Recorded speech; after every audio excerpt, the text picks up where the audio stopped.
guys, welcome back to another video. In today's video we're going to be talking about centipede socialization. So what is centipede socialization? It's getting your centipede to a state where it will tolerate handling. It's not really taming, it's just sort of more getting them used to you. So today we are joined by an extremely well socialized Ethmostigmus trigoponodus, juvenile.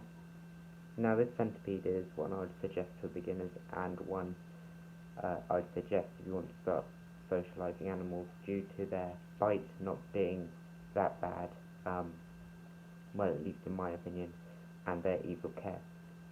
As you can see, they're a lot more gentle, so yeah, it seems like a pretty neat deal, centipede socialisation. Like, you get to handle your centipede and you don't really get that many bites.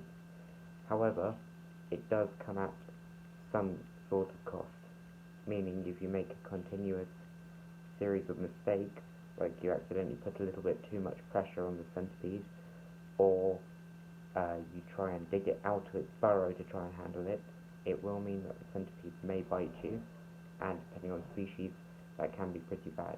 I do not suggest handling centipedes if you're new to them, and if you don't have some sort of idea of the centipede. Also, do not suggest handling Asian species like Scolopendra subspinipes or Scolopendra dahani or Scolopendra hainanum, or most of the large Asian Scolopendras.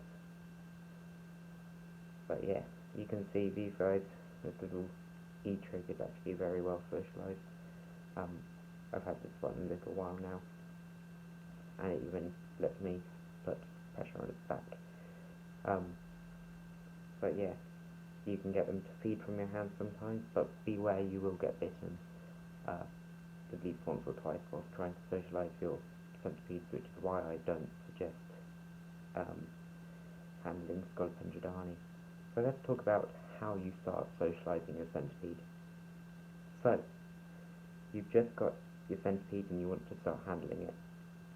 What you're going to want to do is hand feed it, either by tongue feeding it a cricket or some sort of food, whatever item you prefer, and then getting your finger or a paintbrush,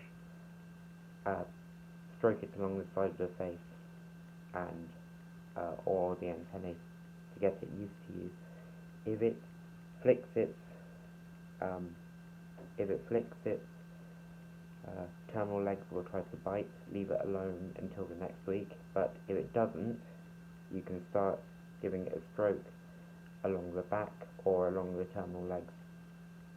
And then after that, if there's no reaction, you can try and coax it onto your hand once it's finished its meal, by using a paintbrush to poke it on. And then you can continue to start handling. Just get a feel for the centipede, let it walk around your hands, and yeah. And once it's got used to you a bit, you can do a little bit more complicated things like giving it strokes along the back and stuff like that. But yeah, as you can see, it's cleaning itself now. But this is a little Cameroon orange-legged centipede, Ethmostigmus trigoponodus, and my god, they are absolutely stunning. But I don't really handle many of my other centipedes because the majority of my collection are Asian species, so this is the only one I really tend to handle. In the future, I'd like to get some of the South American giants, which are also, generally speaking, pretty docile, like Scolopendra galapagos, Scolopendra species white leg, and others. I'd also like to get some other ones to handle, like Scolopendra heros, Scolopendra polymorpha, and some of the other American species, or some of the other species in the Ethmostigmus genus, like Ethmostigmus rubipes, Ethmostigmus rubipes spinosus, and other things like that.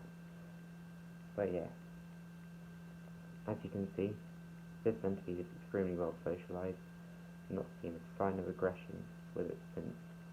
I handle centipedes to disprove the fact that most people think they are completely dangerous, defensive animals, and I can find that actually it can be quite a good educative tool to help people get over their fear of these amazing chilopods. But as you can see, it is totally content walking around and stuff like that. They are an absolutely fascinating species. Ethmostigmus in general, the genus, one of my favourites. Totally underrated compared to scolopendrid, species. Right, Scolopendra dahani, Scolopendra species, white leg, take all the limelight, when in fact these little underrated beauties are just begging for attention pretty much. And they are absolutely stunning. Oh, there we go.